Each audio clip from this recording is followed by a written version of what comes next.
Ayat 31.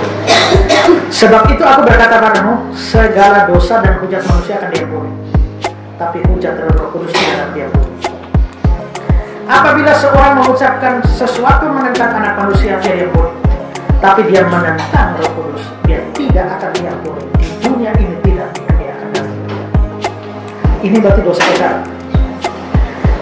Begini, kalau orang percaya pasti selamat, dosa diampuni. Orang hujat Roh Kudus itu tidak bisa diampuni, itu berarti bahwa dosa hujat Roh Kudus tidak mungkin dilakukan orang percaya.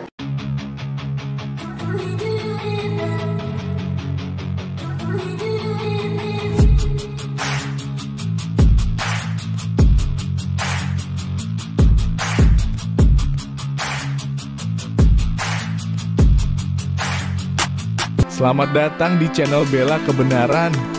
Kami hadir untuk memberikan informasi opini dan atau fakta terhadap situasi yang sedang terjadi. Mari dukung channel ini dengan cara menekan tombol subscribe dan bunyikan loncengnya. Terima kasih.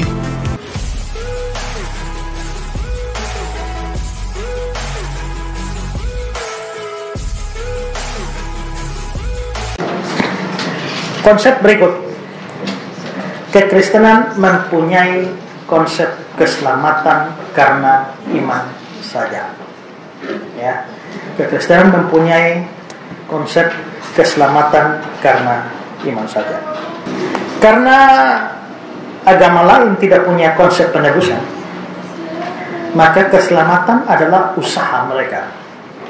Ya, kalau kita melihat ini dalam konsep Hindu. Menurut Hindu, manusia dibenarkan melalui pembaktian, meditasi, perbuatan baik, dan penguasaan diri sendiri. Jadi kalau mereka rajin berbakti, rajin meditasi, rajin berbuat baik, rajin menguasai diri, mereka akan benar, diselamatkan, dibenarkan. Itu menurut Hindu. Kalau menurut Buddha, manusia diselamatkan hanya oleh usaha sendiri. Ya. Islam, manusia memperoleh keselamatan sendiri, membayar untuk dosa-dosanya sendiri. Dan seluruh agama secara umum demikian. Banyak agama dan sekte mengakui problem dosa, tapi solusi mereka selalu berbeda dengan solusi dari kekristenan. Sementara kekristenan mengatakan bahwa satu-satunya keselamatan dari dosa adalah iman pada Yesus Kristus dan kematiannya yang menebus di salib. Agama-agama lain mencari keselamatan melalui perbuatan baik dan atau pemeliharaan peraturan-peraturan dan hukum-hukum. Termasuk di sini saudara ya, Katolik. Ya. Kalau agama lain usaha manusia, kalau Katolik mereka percaya manusia selamat karena iman. Tapi iman saja tidak cukup. Iman harus tambah perbuatan baik, baru selamat. Itu dalam konsep Katolik. Roma Katolik mengajar bahwa iman hanyalah permulaan dari keselamatan, sehingga orang percaya harus terus-menerus bekerja dalam sepanjang hidupnya untuk melengkapi proses itu. Perhatikan ini ya. Iman hanya permulaan. Orang percaya harus menerus bekerja untuk melengkapi proses, baru selamat. Kalau gagal bekerja, tidak selamat. Ya, tidak selamat. Keselamatan dipastikan oleh iman ditambah perbuatan baik, seperti yang disalurkan melalui gereja Roma Katolik. Jadi semua agama, Hindu, Buddha, Islam, Katolik, semua agama yang lain itu mempunyai konsep seperti itu. Tapi kekristenan tidak. Ya, kekristenan yang Alkitabiah itu mempunyai konsep selamat hanya karena iman. Bahkan kenapa hanya iman, tidak bisa perbuatan baik? Kenapa? Yang tadi pertama itu, karena perbuatan baikmu nol. Kalau hidupmu seluruhnya hanya dosa, buat jahat dosa, buat baik dosa, tidak buat baik juga dosa, berarti kalau Tuhan harus nilai perbuatan baikmu nol. Kalau perbuatan baikmu nol, terus bagaimana kau bisa mengandalkan nol itu untuk selamat? Nah, ada. Yesaya memberikan gambaran yang lain tentang perbuatan baik manusia ya.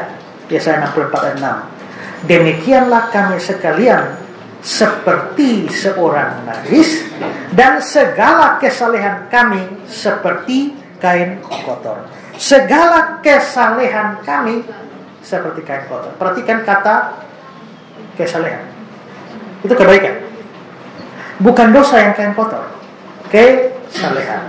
Bukan sebagian, tapi segala. Jadi kalau kita menumpuk seluruh kesalehan kita, suruh Tuhan nilai kain kotor. Kain kotor ini bukan kain pel, bukan kain lap, meja, bukan. Kalau kita lihat terjemahan lain, God's word like permanently stained rags, seperti kain yang bernoda secara tetap. Kain ini kain yang bernoda secara tetap.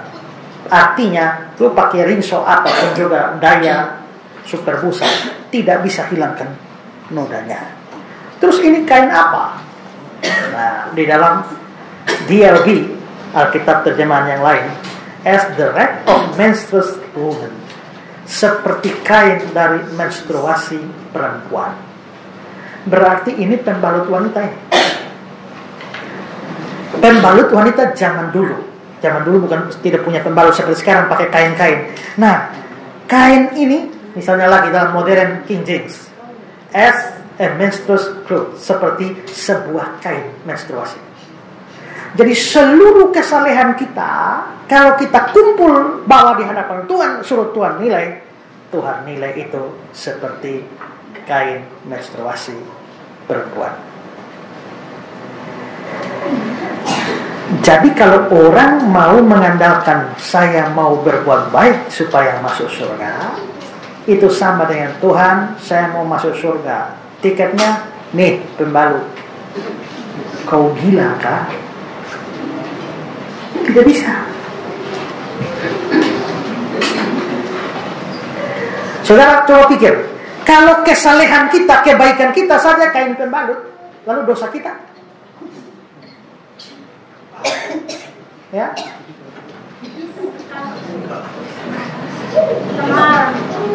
Ya. Apa? Cemaran katanya. Alkitab menyebutnya cemar kain. Cemar kain seperti cemar kain seorang perempuan. Terjemahan yang lain dan heavenly flow, aliran bulanan seorang wanita.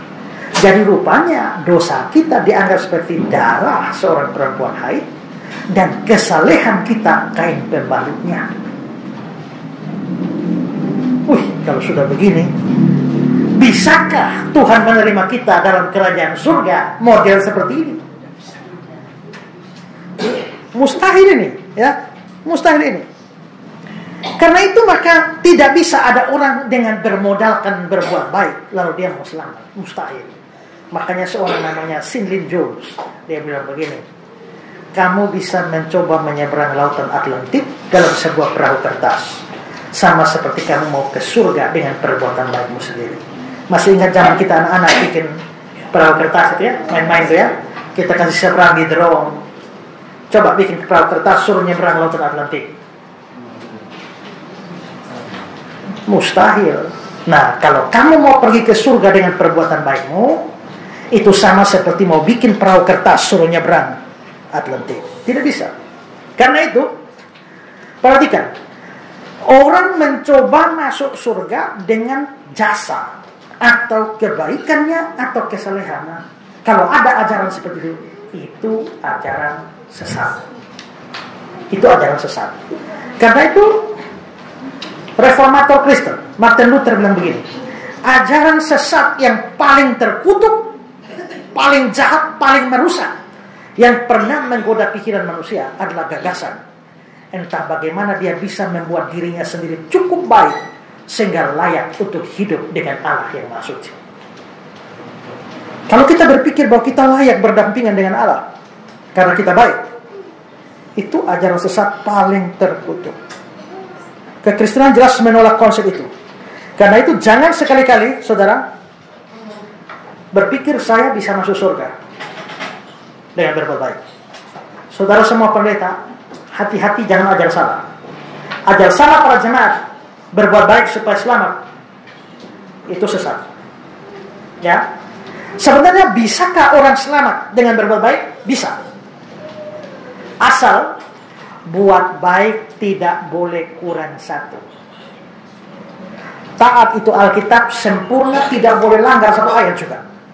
Saudara pasti selamat. Tapi kalau kurang satu, tidak selamat. Dasarnya, coba lihat ayat ini ya. Yakobus 2:10-11. Barang siapa menuruti seluruh hukum itu, yang dituruti berapa? Seluruh. Tetapi mengabaikan satu. Jadi kalau hukum Tuhan 100, taat semua kurang satu, berarti taat berapa? Taat 99 kurang satu, salah berapa? Salah semua. Bersalah terhadap seluruhnya. Taat 99 kurang satu sama dengan salah 100. Wih, susah sudah ya. Berzina tidak, maki-maki tidak, merampok tidak, iri hati tidak, benci tidak, pelit tidak, semua tidak. Hebat semua. Kurang satu, utang lupa bayar. Dianggap bersalah seluruhnya. Jadi kalau salah satu sama dengan salah semua, bagaimana kita bisa selamat dengan berbuat baik? Ini sama sekali tidak bisa. Ya. Karena itu kekristenan mengajarkan tidak. Selamat tidak boleh pakai perbuatan baik. Mau masuk surga jangan pakai perbuatan baik. Roma 3:27-28. Jika demikian, apakah dasarnya untuk bermegah? Tidak ada. Berdasarkan apa? Berdasarkan perbuatan? Tidak.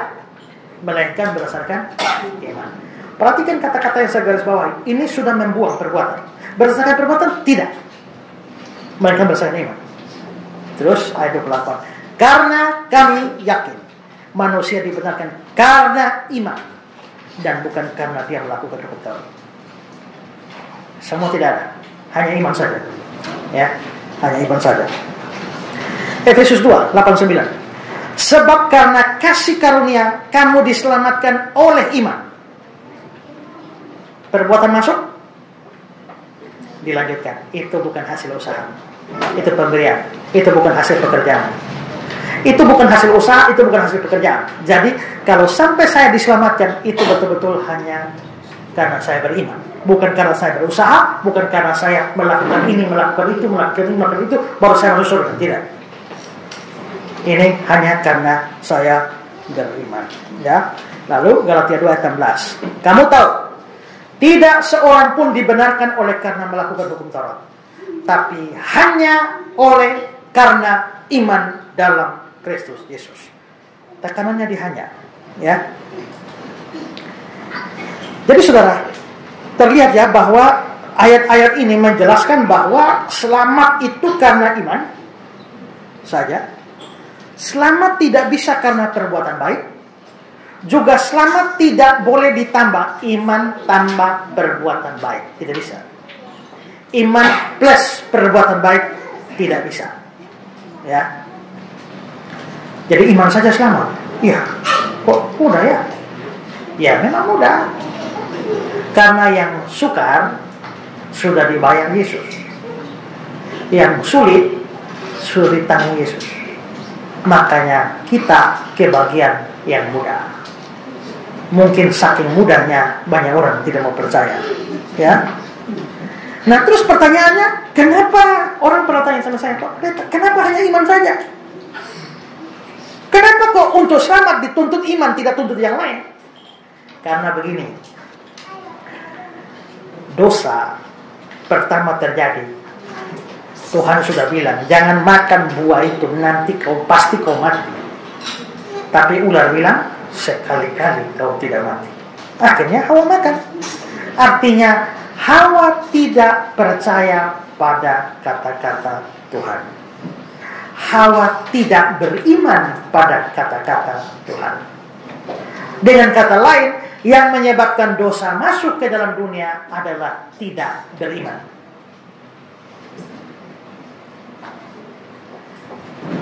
Yang menyebabkan manusia dikuasai dosa adalah tidak beriman. Maka manusia kalau mau selamat harus kebalikannya, yaitu beriman. Ya. Yohanes 16 ayat 89. Dan kalau ia datang, Roh Kudus datang, dia menginsafkan dunia akan dosa karena mereka tetap tidak percaya kepada-Ku. Jadi inti dosa itu adalah ketidakpercayaan. Dosa karena mereka tidak percaya padaku. Waspadalah hai saudara-saudara, supaya di antara kamu jangan terdapat seorang yang hatinya jahat dan tidak percaya. Hatinya jahat, tidak percaya. Inti kejahatan, inti dosa adalah tidak percaya. Ya. Nah, karena itu maka inti keselamatan harus kebalikan dari itu, yaitu harus percaya. Sayangnya ada banyak orang Kristen maupun non-Kristen, termasuk pendeta-pendeta, tidak cukup paham konsep ini. Ini perlu hati-hati. Stephen Neil bilang begini, hal yang paling tidak diinginkan oleh individu-individu modern adalah bergantung pada orang lain. Karena kita ini tidak mau bergantung pada orang lain, lalu akhirnya orang lalu berpikir bahwa dia harus mendapatkan sendiri. Ini yang saya bilang tadi. Dia orang bilang orang Kristen itu harap gampang, lebih baik berjuang sendiri. Ya, berjuang sendiri, tapi kalau itu mustahil, maka sudah. Nah, karena itu maka sementara semua agama berusaha untuk selamat, kekristenan lain sendiri. Kata-kata ini bagus. Agama berkata, capailah. Injil berkata, dapatkanlah. Agama berkata, berusahalah. Injil berkata, terimalah. Agama berkata, cobalah. Injil berkata, percayalah. Ya, agama berkata, lakukan ini. Injil berkata, sudah dilakukan. Itulah kekristenan. Ya, itulah kekristenan. Kita beda. Karena itu, saudara, dalam masalah keselamatan, buang semua perbuatan baik. Jangan pakai. Begitu ada sedikit perbuatan baik menentukan selamat, itu sesat. Hati-hati di dalam berkhotbah. Jangan sampai saudara berkhotbah lalu mengajarkan orang bahwa dengan perbuatan baik baru mereka selamat. Saya temukan ini banyak kalau ada acara pemakaman. Makanya kita ini kalau hidup itu rajin berbuat baik, supaya mati nanti kita diselamatkan. Itu sudah sesat. Ya. Jadi tekankan iman saja, iman saja, iman saja. Terus orang Kristen, orang tanya, jadi Pak Pendeta, kita ini masih perlu berbuat baik atau tidak? Saya punya dua jawaban. Kalau untuk keselamatan, tidak perlu. Kalau bukan untuk keselamatan, perlu. Misalnya bukan keselamatan apa? Untuk memuliakan Tuhan, perlu. Untuk mengucap syukur, perlu. Untuk bukti iman kita, perlu. Tapi untuk keselamatan, tidak perlu. Sekarang saudara perhatikan ayat ini. Sebab karena kasih karunia, ini yang tadi ya, kasih karunia itu kan cuma-cuma saja. Kamu diselamatkan oleh iman. Itu bukan hasil usahamu. Itu pemberian Allah. Itu bukan hasil pekerjaanmu. Jangan ada orang memegahkan diri. Orang ini sudah selamat? Sudah. Selamat karena apa? Karena kasih karunia yang diterima lewat iman. Jadi ayat 8 ayat 9 bicara sudah selamat. Ada perbuatan? Pakai perbuatan? Tidak. Pakai iman saja. Selamat. Ayat 8, 9. Satu ayat setelah itu, karena kita buatan Allah, diciptakan dalam Kristus Yesus untuk melakukan pekerjaan baik. Berarti selamat dulu, nyusul perbuatan baik. Jangan buat baik baru selamat. Terbalik itu. Ya, selamat dulu. Pakai iman saja, jangan pakai macam-macam. Iman saja. Setelah selamat, ingat, Kalau Tuhan tahu kau di dunia ini, Tuhan mau kau berbuat baik. Janganlah jemu-jemu berbuat baik. Itu yang dimaksudkan tadi. Ya Bapak ya. Jadi kita ini tidak boleh jemu-jemu berbuat baik. Itu setelah beriman. Kalau saya belum beriman, dosa. Tapi setelah beriman, Tuhan mau supaya kita ini rajin berbuat baik. Maka selamat karena iman saja. Perbuatan baik diperlukan untuk apa? Pertama, sebagai bukti bahwa saya sungguh-sungguh beriman. Saya pinjam ilustrasinya Pak Budi Asadi. Begini, beliau kasih cerita gambaran. Ada orang sakit. Orang sakitnya minum obat. Habis dia minum obat, dia sembuh. Habis dia sembuh, dia bisa olahraga. Sakit, minum obat, sembuh, olahraga. Sakit, minum obat, sembuh, olahraga. Apa yang bikin dia sembuh? Obat atau olahraga? Yang menyebabkan dia sembuh itu obat, bukan olahraga. Tapi apa bukti bahwa dia sudah sembuh? Dia bisa olahraga. Kalau dia mengaku saya sudah sembuh, coba lu olahraga, dia kayak ayam mati begitu. Aduh, kayaknya Bapak omong kosong ini ya. Bapak belum ada bukti bahwa Bapak benar-benar sembuh. Orang berdosa beriman, orang berdosa beriman terpercaya, selamat buat baik. Dosa, iman, selamat buat baik. Apa yang membuat selamat? Bukan buat baik. Yang buat selamat adalah iman. Apa bukti sudah selamat? Buat baik. Saya sudah selamat, tapi hidup dalam dosa terus. Dari zaman PKI dulu hidup mabuk sampai sekarang tidak berhenti-berhenti. Artinya, kok kayaknya Bapak mengaku sudah selamat, tapi tidak ada bukti ya.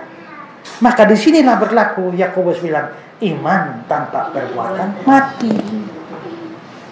Nah, saudara lihat, berarti sepanjang di sini perbuatan baik tidak ada. Perbuatan baik baru ada setelah beriman. Bagaimana bisa selamat karena buat baik pada buat baik belum ada? Buat baik baru ada setelah beriman. Karena itu saudara, kalau saudara tidak beriman, ini semua ini tidak ada buat baik sama sekali. Perbuatan baik kita baru dihitung Tuhan setelah beriman.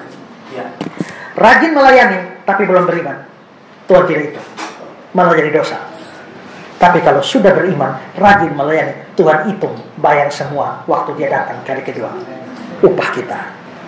Ya, nah karena itu maka di sini prinsip sungguh-sungguh iman Kristen itu adalah selamat karena iman. Dalam semboyan reformasi Protestan adalah sola fide, hanya iman. Selamat itu sola gratia, anugerah, tapi anugerah itu diterima hanya dengan iman, bukan dengan perbuatan baik kita. Nah sekarang saudara, saya kasih gambaran ya.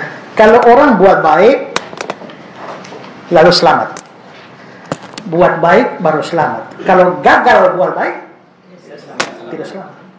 Kalau kita selamat dulu baru buat baik, selamat baru buat baik. Kalau gagal buat baik, kita sudah selamat dulu. Selamatnya sudah dulu. Kalau gagal buat baik,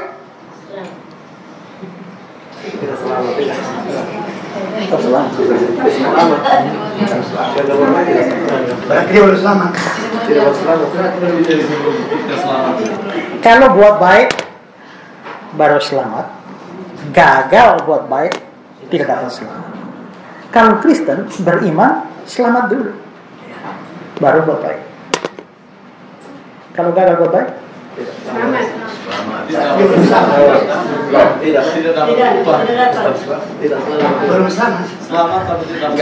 Tidak dapat upah. Gini, kalau dia gagal buat baik sama sekali, tidak ada buat baik, kelihatannya belum beriman. Kenapa? Karena kalau seseorang sudah sungguh-sungguh beriman, dapat Roh Kudus. Efesus 1:13. Kalau Roh Kudus ada, namanya juga Roh Kudus, dia melakukan pengudusan. Setelah pengudusan ada, dia melahirkan buah roh. Maka orang kalau sudah sungguh-sungguh beriman, pasti hidupnya ada muncul buah kebaikan. Jadi kalau ini orang ini tidak ada buah kebaikan sama sekali, kayaknya Roh Kudus tidak ada. Kalau Roh Kudus tidak ada, kayaknya belum percaya. Berarti dia ini hanya ngaku percaya, belum sungguh-sungguh percaya. Tapi kalau dia betul-betul percaya, pasti akan keluar perbuatan baik. Belum sempurna memang, sempurnanya di surga, tapi ada perubahan ke arah lebih baik. Makin hari ku mau sepertimu Yesus, disempurnakan selalu. Tambah baik kita. Tidak sempurna menyeluruh, tapi kalau dihitung grafiknya kita bisa naik turun. Tapi kalau ditarik garis lurus, makin naik. Maka kita menjadi orang lebih baik dari 10 tahun lalu. Kita menjadi pribadi yang lebih baik dari 20 tahun yang lalu. Kan? Begitu. Berarti ada peningkatan. Orang-orang yang ketemu Yesus itu hidupnya berubah. Paulus dari orang yang benci Kristen menjadi orang yang bangun gereja di mana-mana. Sakeus, Tuhan, setengah dari hartaku kuberikan pada orang miskin. Ya. Kalau aku pernah peras orang, ku ganti 4 kali lipat. Itu berarti bahwa dalam diri Sakeus sudah ada perubahan. Dulu dia pernah rebut harta orang, sekarang dia ganti 4 kali lipat. Dulu dia pernah utang, dia ganti kali lipat. Itu berarti setelah Sakeus terima Yesus, tidak lupa utang. Banyak orang Kristen utang banyak, setelah terima Yesus dia pakai ayat, aku melupakan apa yang diulangkan. Sakeus mengalami perubahan. Sejak Yesus di hatiku, sejak Yesus di hatiku. Wah, saat Yesus ada di hatiku, pasti ada perubahan. Jadi pertanyaannya, kalau berbuat baik baru selamat, gagal buat baik tidak selamat. Tapi kalau Kristen, selamat dulu buat baik. Kalau gagal buat baik, tak mungkin gagal. Sempurna tidak, sempurna nanti. Tapi di sini tak mungkin gagal. Kalau sampai gagal, berarti dia bukan beriman. Tapi perbuatan baik semua di sini itu dihitung oleh Tuhan untuk diperhitungkan menjadi upah nanti. Kalau berdosa bagaimana? Tadi sudah percaya Yesus, kalau masih berdosa, tidak akan selamat. Selamat hilang? Tidak. Kalau begitu enak berbuat dosa. Tuhan hukum? Tidak. Kenapa? Karena dosa sudah dihukumkan pada Kristus. Sekarang, kalau saya berutang pada Pak Elisa, hutang saya 100 juta, sudah ada juru selamat datang, bayar, lunas. Pak Isra sudah lunas, masih bisa tagih pada saya? Kalau tagih lagi sedangkan sudah lunas, kurang ajar ini. Sudah lunas kan tagih. Waktu Yesus bayar kepada Bapa, sudah dengar. Kalau Allah Bapa masih tagih kepada kita hukuman dosa, Allah Bapa tidak ada. Jadi orang berdosa, kalau kita sekarang sudah percaya Yesus, kita berdosa ke depan, tidak akan dihukum Tuhan. Bolong titik, koma. Biarpun tidak dihukum Tuhan, tapi akan dihajar Tuhan sampai bertobat. Mengerti? Barang siapa ku kasihi, dia ku hajar dan ku tegur. Relakanlah hatimu dan bertobat. Jadi kita juga jangan main-main dengan dosa. Memang dosa tidak mungkin Allah menghukum kita, karena hukuman sudah dipikul Kristus. Tapi kalau kita tidak bertobat dari dosa-dosa kita, Tuhan hajar kita sampai bengkok. Karena kita ini anak, kita bukan anak-anak gampang. Bapak mana yang lihat anaknya kurang ajar, tidak tegur.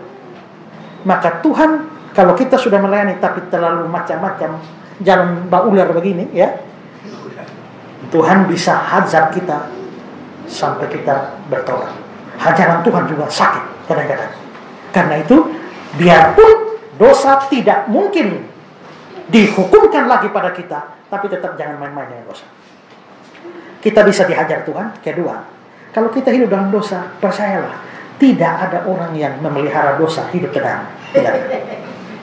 Yang dia khawatirkan adalah kalau ketahuan bagaimana. Nggak bisa tenang. Makanya Daud waktu dia sembunyikan perzinahan dengan Batseba, dia bilang, siang malam tanganmu menekan aku dengan berat. Ya kan? Stres dia. Tapi begitu Gue sudah mengaku, dia bilang, berbahagialah orang yang dosanya diampuni. Berarti setelah dia terbuka, pemberesan dosa, damai datang. Tapi sepanjang dosa disembunyikan, damai hilang. Ada anak kecil yang sore-sore hari Minggu dia lihat dia bapak pelihara bebek, lalu dia kepengen latihan Viti. Tahu Viti toh? Dia bikin ame kata pel begini, dia keker bapak itu bebek ke kepala, bebek jatuh mati. Begitu bebek mati dia takut, ini bapak kalau tahu bahaya saya. Langsung dia lari ambil ini bebek, dia buang di sebelah kali. Dia lihat. Besok pergi ke sekolah.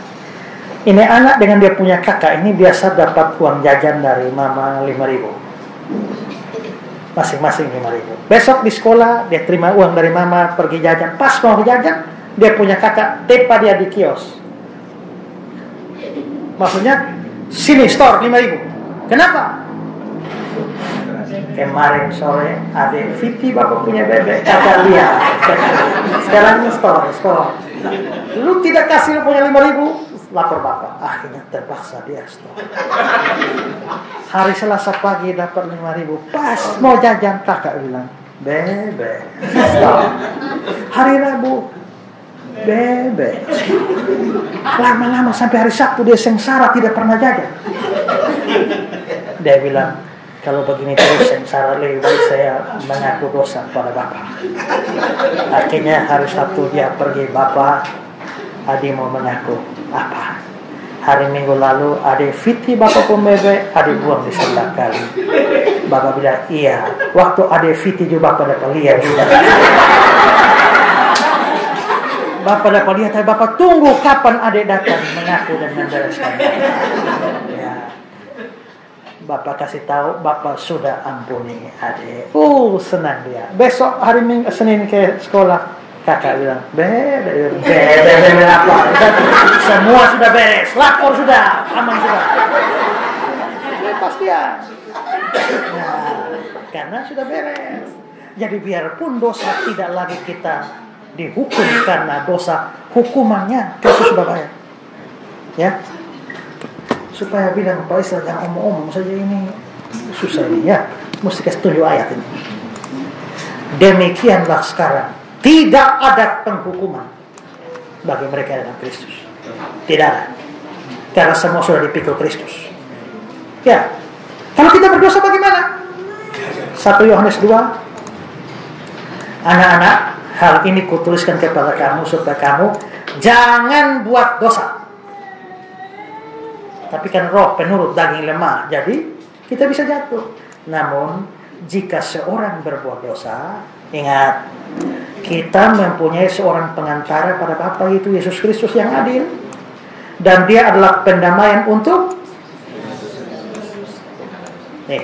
segala dosa kita. Tapi jangan main-main.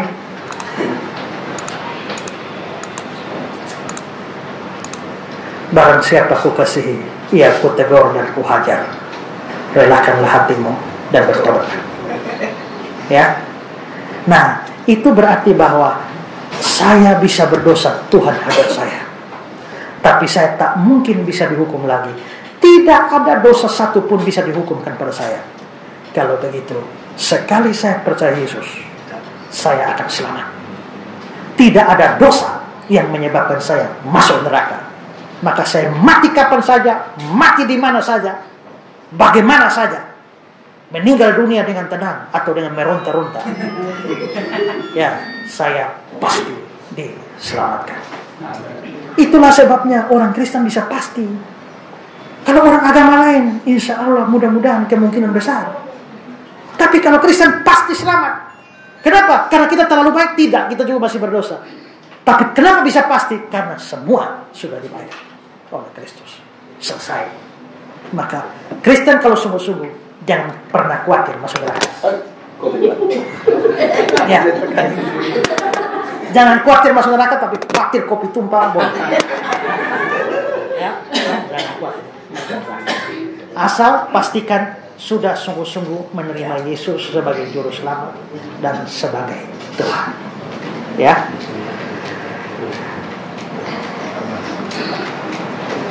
Kita pasti selamat kan?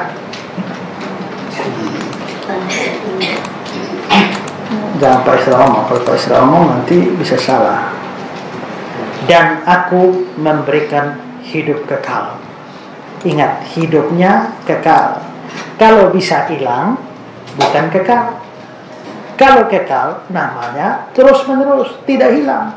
Aku memberikan hidup kekal. Mereka pasti tidak akan binasa sampai selama-lamanya. Oh, luar biasa. Mereka pasti tidak akan binasa. Tapi ingat, yang tidak binasa ini cuma domba. Kalau kambing binasa. Ya. Kita pasti tidak binasa sampai selama-lamanya. Mestinya kan di sini cukup ya. Tapi Tuhan masih kasih tambah lagi. Seorang pun tidak akan merebut mereka dari tanganku. Tidak ada setan manapun bisa rebut kita dari tangan Tuhan, tidak bisa. Cukup kuat, sudah. Tapi Tuhan masih tambah lagi. Ingat, Bapakku yang memberikan mereka padaku, orang-orang percaya, lebih besar dari siapapun. Dan seorang pun tidak dapat merebut mereka dari tangan Bapa. Perhatikan ini. Seorang pun tidak merebut mereka dari tanganku. Orang percaya ada di tangan Yesus, tidak ada yang bisa rebut. Ya, tidak ada. Jadi katakan kita di tangan Yesus tidak bisa rebut. Tapi di sini seorang pun tidak bisa merebut mereka dari tangan Bapa. Dan itu berarti saudara yang percaya dipegang oleh dua tangan. Tangan Yesus memegang kita, tangan Bapa memegang kita. Ayo, saudara bisa kasih keluar. Dan ingat, aku dan Bapa satu.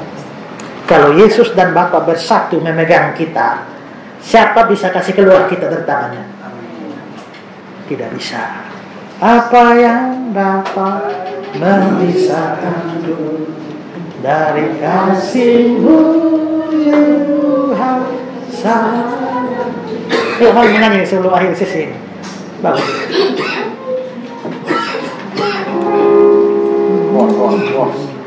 Apa yang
Tiada satu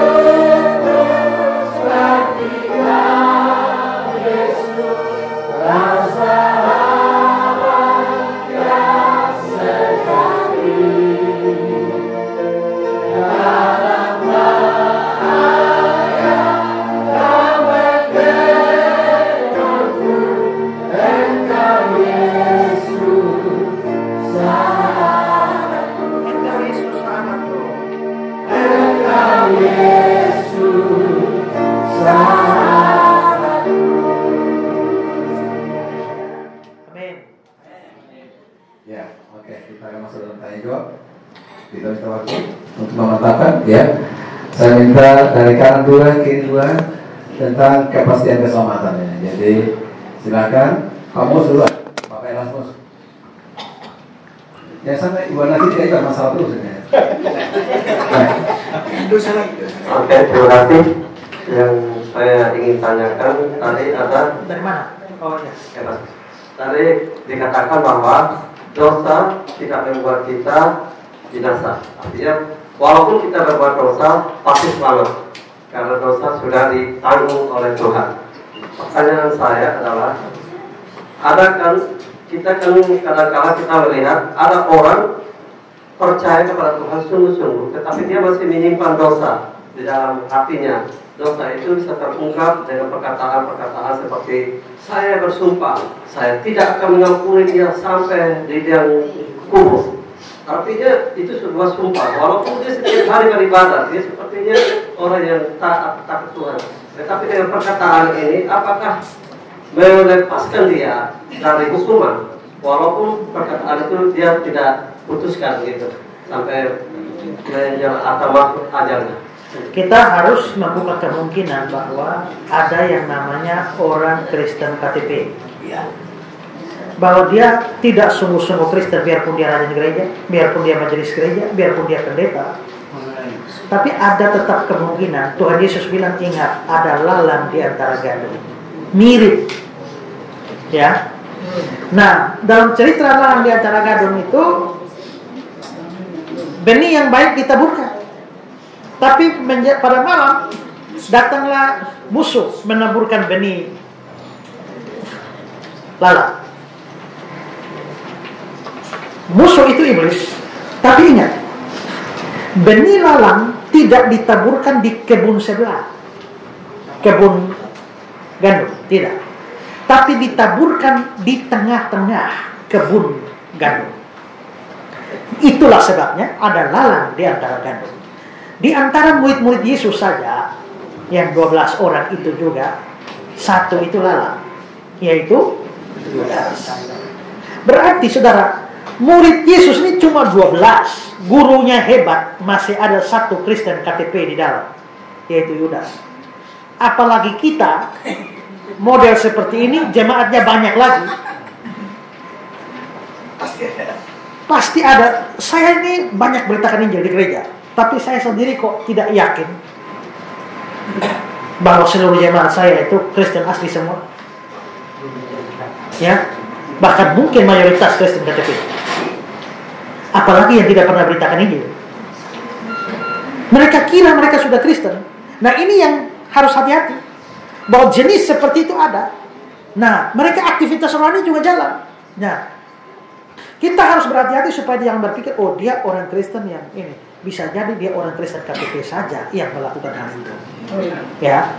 Nah, itulah sebabnya kita butuh, tidak bisa langsung menilai, itu butuh pengenalan yang dalam terhadap orang itu. Makanya saya kalau gampang orang mati, ya, orang mati itu saya tidak terlalu mudah untuk mengatakan bahwa sekarang almarhum sudah di surga. Tidak. Kecuali saya yakin betul-betul kenal dekat orangnya. Saya bilang sekarang almarhum sudah di tangan Bapak di surga. Tapi kalau saya, apalagi saya ini paling hobi kubur orang mati. Kan begini loh, ada jemaat-jemaat tertentu yang tidak mau beranggota di salah satu gereja tetap. Ada yang jemaat GKK, gereja keliling-keliling. Begitu kalau mau pada saat mati kan begitu bingung, siapa yang mau kubur? Pernah ada jemaat yang, mati ini, GBI tidak mau kubur dia, GBI tidak mau. Terus bagaimana? Mereka biasa di PAIS langsung, datang, saya terima. Kenapa? Itu KKR gratis. Tidak perlu publikasi. Ya, semua otomatis datang. Mau agama apa saja ada di situ semua. Datang tuh saja. Tiap kali orang mati itu saya kata KKR. Ya. Tantang terima Yesus. Karena saya sadar ada banyak orang Kristen KTP dalam gereja. Jadi kalau sampai ada orang model seperti itu, Bapak harus teliti. Ini orang Kristen sejati yang lagi jatuh, atau orang Kristen KTP yang memang modelnya begitu.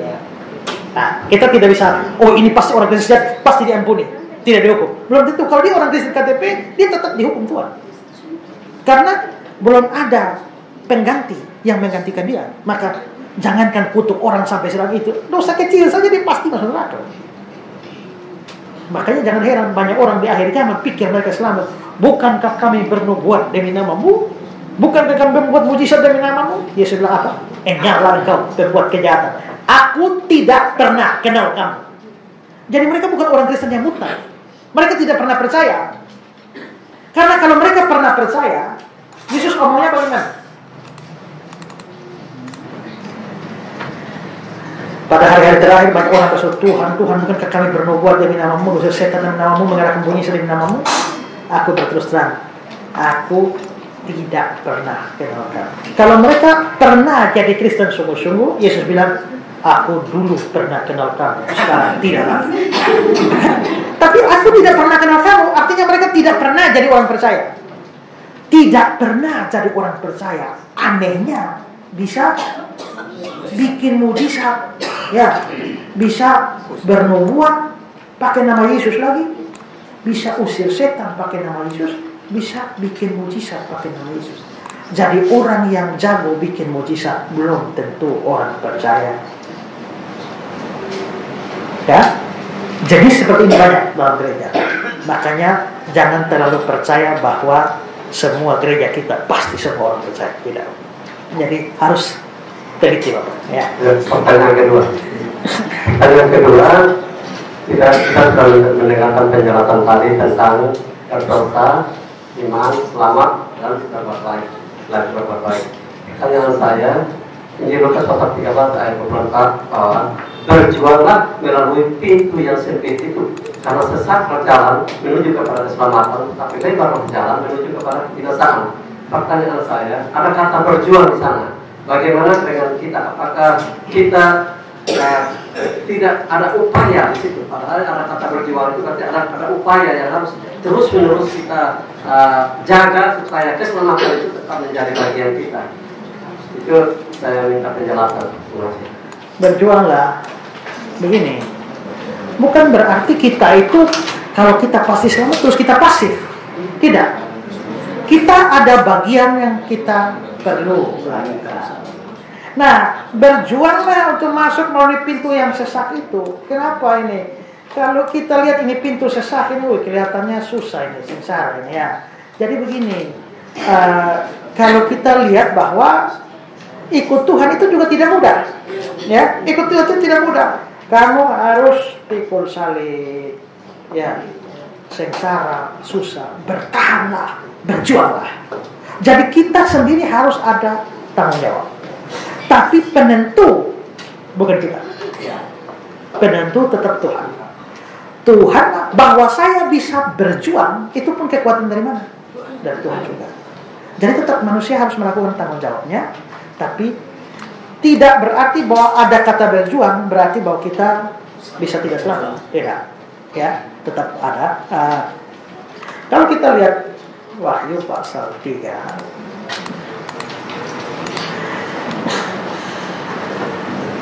Ini tuliskanlah kepada malaikat jemaat di Laodikia.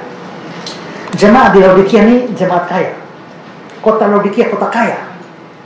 Mereka memproduksi kain, obat-obatan, balsam. Saking kayanya, itulah sebabnya mereka terlalu kaya. Mereka bilang begini, aku kaya dan aku memperkayakan diriku, aku tidak kekurangan apa-apa. Saking kayanya jemaat ini. Ya. Tahun 61 Masehi, Laodikia pernah dihantam gempa bumi, runtuh semua. Dan kota-kota sekitarnya datang menawarkan bantuan, bangun kembali infrastruktur. Laodikia menolak. Tidak perlu. Kami bisa bangun sendiri. Hebat sekali ya. Hebat. Nah, tapi mereka suam-suam. Nah, Tuhan paling murka dari orang suam-suam ini. Makanya Tuhan bilang, aku akan memuntahkan engkau, ya, karena engkau suam-suam, aku akan memuntahkan engkau dari mulutku. Lalu Tuhan kasih nasihat, ayat 12, aku menasihatkan engkau supaya engkau membeli daripadaku emas yang dimurnikan. Kok ada kata beli? Pertanyaannya, keselamatan itu kan gratis. Kenapa kok di sini membeli? Ini tidak boleh bertentangan dengan ayat lain di tafsir. Begini. Orang Laodikia ini orang kaya, orang dagang. Kalau omong gratis, Mungkin agak sukar bagi mereka karena mereka dunia daging. Jadi Tuhan mengumpamakan begini, perdagangan terlalu banyak sekali di Laodikia umum, maka Tuhan bertindak seolah-olah dia pedagang membawa keselamatan. Sekarang ayo, kalau kau mau keselamatan, belilah dari saya. Jadi itu hanya karena konteks di situ. Tapi kalau dilihat secara keseluruhan, keselamatan itu gratis. Nah, jadi harus konteks begitu. Nah, dalam konteks di mana ikut Tuhan tidak mudah. Ingat, seorang pernah bilang begini, jikalau engkau mau selamat, kamu tidak berbayar. Kalau kau mau ikut Tuhan, ada sesuatu yang perlu kau bayar. Kalau kau mau layani Tuhan, kamu harus memberikan segala-galanya. Kalau selamat gratis, tapi mau ikut Tuhan, ada harga yang mesti bayar. Tapi mau melayani Tuhan, lu berikan semuanya untuk Tuhan. Nah, konteksnya seperti itu ya. Jadi, ikut Tuhan itu banyak menderitanya. Seperti lewat jalan sempit. Karena itu kita harus tetap berjuang. Mungkin Pak Eris perlu tekankan juga dan gabung dengan Filipi pasal 2 tentang kerjakan supaya dia ya, Filipi 2 ayat 12 ya. Tentang kerjakanlah keselamatan. Hai saudara, kamu senantiasa taat, tetap kerjakan keselamatan. Perhatikan ini ya. Tetap kerjakan keselamatanmu. Itu bukan berarti keselamatan kita itu kerjaan kita. Tidak. Ingat, ini bukan kerja supaya selamat, tapi mengerjakan keselamatan. Ini, saya kasih contoh. Kalau saya bilang, Bapak kerja sama saya kasih sawah. Itu upah. Tapi tidak. Saya hanya mau kasih gratis. Bapak, nih saya kasih sawah. Gratis, tidak usah bayar apa-apa. Nih, sawah, gratis. Setelah Bapak terima sawah gratis, saya kasih perintah kedua. Pak, kerjakan sawah. Berarti itu bukan berarti Bapak kerja untuk mendapatkan sawah. Tapi sawah yang didapat itu dikerjakan. Kita bukan bekerja supaya dapat selamat. Tapi selamat yang sudah dapat itu dikerjakan. Kerjakannya bagaimana? Nih. Ya, senantiasa taat. Contohnya kerja mengerjakan keselamatan itu apa? Bersaksi terus sampai Tuhan datang. Bersaksi terus itu namanya kerjakan keselamatan. Setelah bersaksi terus sampai Tuhan datang, terus berdoa terus sampai Tuhan datang. Nah, itu namanya kerjakan. Jadi begitu percaya Yesus, selamat. Tapi kalau Tuhan masih kasih umur panjang, sisa hidup itu kerjakan baik-baik keselamatanmu itu. Ya. Nah, tapi ingat, kita sudah kerja ya. Ini sama kayak tadi ya, suruh berjuang ya. Tapi kekuatan dari mana? Biarpun kamu kerjakan, tapi kamu ingat, satu ayat setelah itu, Allah lah yang mengerjakan di dalam kamu. Ya. Allah lah yang mengerjakan di dalam kamu, baik kemauan maupun pekerjaan. Terjemahan bahasa Inggris, baik kemauan maupun kemampuan. Jadi kita mau dan mampu untuk taat itu karena pekerjaan Allah. Saya harus berjuang. Tapi bahwa saya bisa berjuang sampai akhir, itu karena Dia yang selalu memberi pertolongan dan kekuatan bagiku. Kalau tergantung saya sendiri, saya tak mungkin setia sampai akhir. Kalau keselamatan saya tergantung dari saya pegang tangan Tuhan, pasti sebentar itu lepas. Tapi keselamatan saya tergantung tangan Tuhan yang memegang saya. Makanya apapun terjadi, saya pasti selamat. Ya. Tadi dulu Pak. Nyari dulu. Ini sudah mau menuju ke titik. Ada yang bertanya? Supaya mari Pak Hartan. Mari Pak Hartan.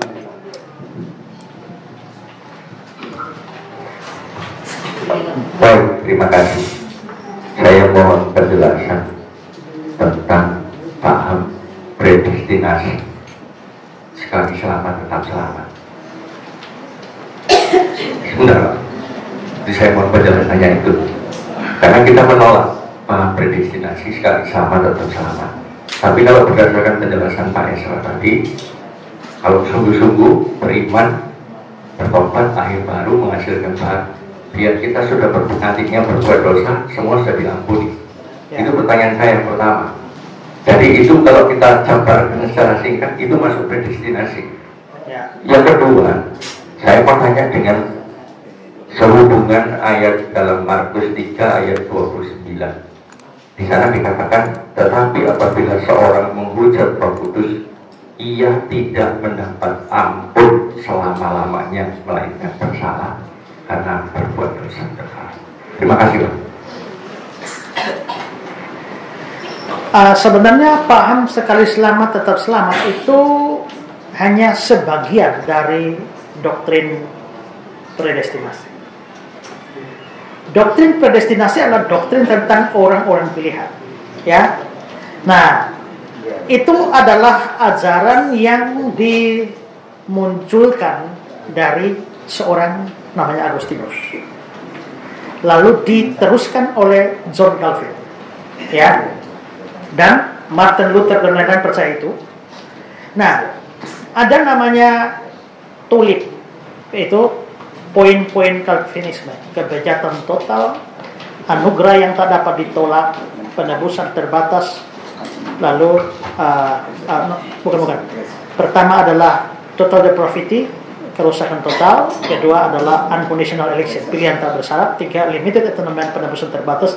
Empat, irresistible grace, anugerah yang tak dapat ditolak. Dan yang kelima, perseverance of the saint, ketekunan orang-orang kudus. Yang Bapak tanyakan tadi, sekali selamat tetap selamat, itu poin kelima, perseverance of the saint. Sekali selamat tetap selamat. Nah, kalau Bapak bilang Bapak menolak, kalau saya terima itu. Dasarnya apa? Saya sudah berikan. Nah, kalau mengatakan misalnya Bapak menolak itu, dasarnya apa? Kalau kita menerima atau menolak, itu harus mempunyai dasar dari Alkitab. Ya, kalau bagi saya dengan mengajarkan semua tadi itu artinya bahwa orang percaya itu dia pasti diselamatkan. Berarti sekali dia selamatkan, dia tidak mungkin hilang keselamatan. Kenapa? Yesus janji tadi, aku berikan hidup kekal kepada mereka, mereka pasti tidak akan binasa sampai selama-lamanya. Kalau kita melihat contoh lain, saya berikan ini ya, tambahan argumentasi dikit ya.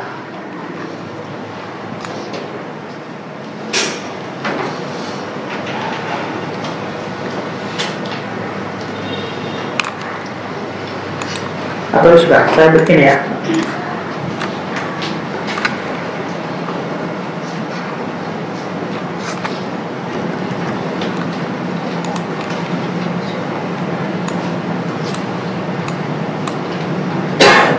Korintus 1 ayat 22. Sebab dia meneguhkan kami bersama dengan kamu di dalam Kristus adalah Allah yang mengurapi dan meteraikan tanda milik kita dan memberikan Roh Kudus. Kita waktu percaya diberikan Roh Kudus. Roh Kudus itu diberikan sebagai apa? Roh Kudus itu diberikan dalam hati kita sebagai jaminan. Kata Ibrani-nya arabon. Terjemahan harfiahnya uang muka. Jadi kalau saya mau kredit motor, nih arabon, uang muka, artinya tanda jadi saya pasti akan membayar sisanya. Nah, kita diselamatkan, Allah memberikan kepada kita Roh Kudus, itu tanda jadi, itu jaminan. Nah, jaminan untuk apa? Jaminan dari semua yang disediakan untuk kita. Jadi kalau keselamatan bisa hilang, artinya uang muka batal. Tidak bisa. Lalu Filipi 1 ayat 6. Akan hal ini aku yakin sepenuhnya, yaitu dia yang memulai apa? Pekerjaan baik. Pekerjaan baik di antara kamu itu apa? Ini berita Injil. Orang-orang Filipi jadi percaya kepada Kristus, percaya pada Injil. Itu adalah dia yang memulai pekerjaan baik di antara kamu. Kalau Allah sudah memulai, apa yang akan dilakukan? Dia akan meneruskannya. Sampai kapan? Sampai akhirnya pada hari Kristus Yesus.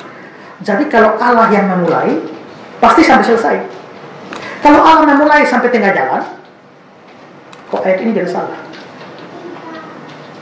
Lalu Roma pasal 8. Nah, ini predestinasi. Semua orang yang dipilihnya dari semula. Ada orang pilihan Allah. Orang-orang itu ditentukan. Lihat step by step ya. Kalau orang itu dipilih dan ditentukan, orang itu akan dipanggil.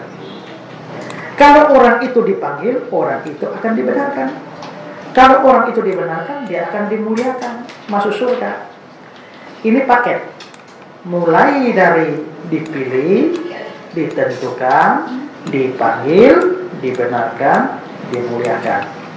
Kalau Allah, kalau Allah pilih, sudah tentukan, lalu sudah dipanggil, sudah dibenarkan, tahu-tahu tidak dimuliakan, ini artinya programnya Allah ini tidak tuntas, tidak bisa. Ini paketnya Allah. Maka setiap orang yang dipilih, ditentukan, dan dipanggil, dan sudah dibenarkan melalui iman, pasti dimuliakan. Pasti. Itulah sebabnya selamat tetap selamat. Mungkin saya juga dulu punya paham menolak sekali selamat tetap selamat dengan pikiran yang salah.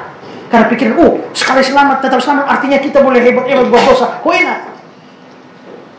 Nah, pikiran begitu membuat orang menolak sekali selamat tetap selamat. Tapi lihat yang saya ajarkan tadi. Saya mengajarkan selamat tetap selamat, tapi tanggung jawab manusia tidak dibuang. Kalau kamu berdosa, kalau kamu betul-betul hidup dalam Tuhan, kamu tidak akan sembarangan berdosa. Kamu berdosa, Tuhan hajar kau. Ya. Jadi sekarang tinggal pengertiannya saja.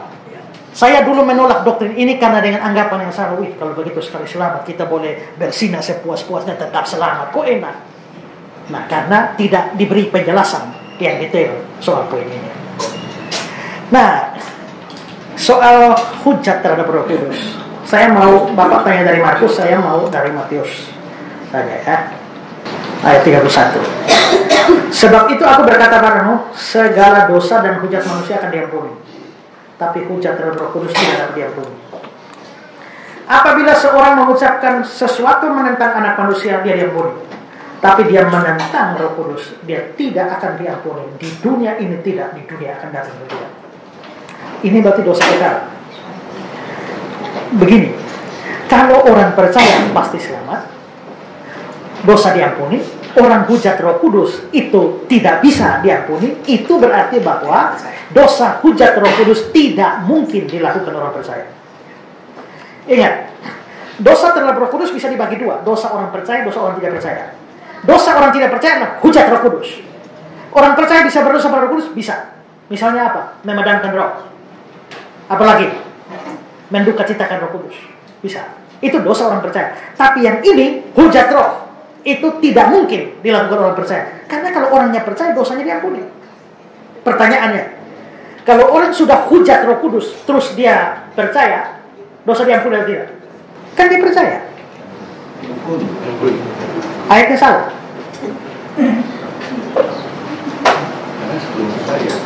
Ya. Tapi ini kan di dunia ini tidak, di dunia akan datang tidak. Kalau dia tidak diampuni, artinya dia tetap masuk neraka. Jadi biar dia percaya, dia tetap masuk neraka. Gini, ya. Ini orang ini melakukan hujat pada Roh Kudus, tak mungkin diampuni. Kenapa tidak mungkin? Karena orang kalau mau minta ampun dosa itu kan harus sadar dulu dia berdosa. Yang mengerjakan sadar dosa itu siapa? Roh Kuduslah yang menginsyafkan dunia akan dosa. Roh Kudus itu yang bikin sadar berdosa. Nah kalau yang kamu hujat itu Roh Kudus, ya dia tidak bekerja dalam diri kamu. Kalau dia tidak bekerja, kamu tidak pernah rasa bahwa kamu berdosa. Maka kamu tidak pernah minta ampun. Ada seorang saudara saya, pemalas gereja. Lalu saya tanya dia, kenapa lu malas gereja sekali? Kelihatannya hidup sembarangan. Dia bilang, percuma saja. Percuma, saya mau rajin gereja bagaimana pun saya tetap mati masuk neraka. Kenapa? Karena firman Tuhan bilang, hujat Roh Kudus tidak bisa diampuni. Hujat Roh Kudus tidak bisa diampuni. Saya ini hujat sekaligus Bapak, Anak, dan Roh Kudus sekaligus. Lu hujat bagaimana? Saya maki-maki Bapak, anjing itu, Roh Kudus, monyet. Hujat pakai semua. Roh Kudus saja dihujat, tidak ada ampun. Apalagi ini saya hujat tiga-tiga. Jadi saya mau ke gereja juga, minta ampun dosa juga. Firman bilang tidak bisa diampuni. Terus saya tanya dia, menurut lu, Waktu lu maki-maki bapak, anjing, anak, monyet, Roh Kudus, apa segala, lu sadar nggak itu dosa? Sadar. Kalau lu sadar itu dosa, artinya Roh Kudus masih kerja. Berarti dosamu besar sekali, tapi itu belum sampai menghujat. Karena kalau orang menghujat Roh Kudus, dia tidak sadar bahwa dia menghujat. Karena Roh Kudus sudah tidak menyisahkan dia. Pertanyaan sesudah, memangnya dosa hujat Roh Kudus yang bagaimana sih? Menafsir ayat harus perhatikan konteks. Kenapa sampai ini kalimat keluar? Itu pasti ada cerita sebelumnya. Nah, maka kita mesti mundur. Rupanya ceritanya ada orang dibawa kepada Yesus kerasukan setan, buta, bisu. Tuhan Yesus lalu menyembuhkan dia. Sehingga orang bisu itu berkata-kata, buta itu bisa melihat. Orang banyak takjub.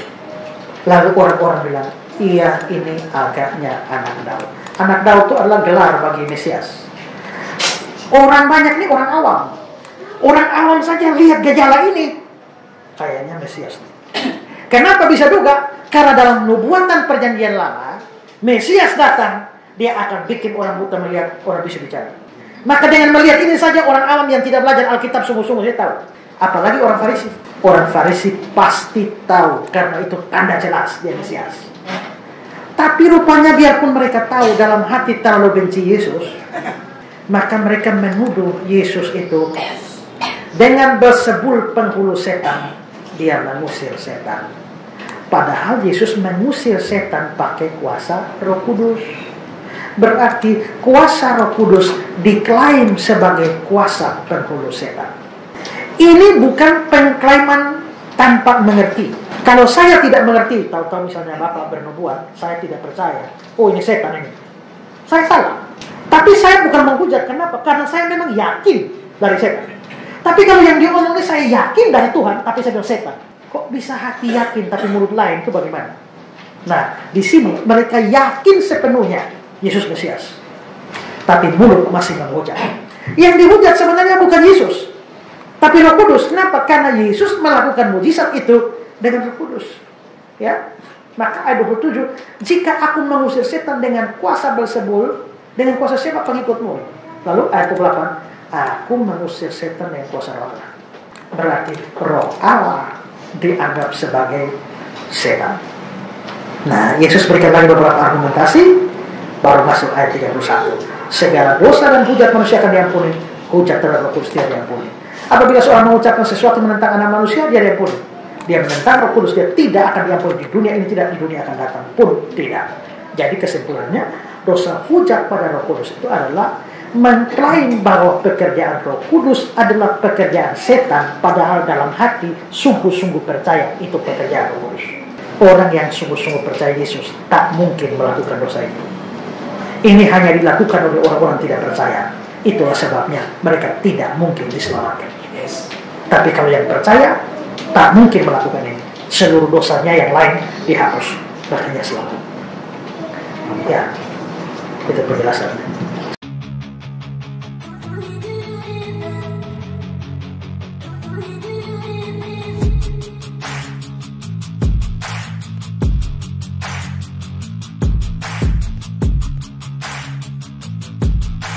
Terima kasih sahabat sudah menyaksikan tayangan kami hari ini.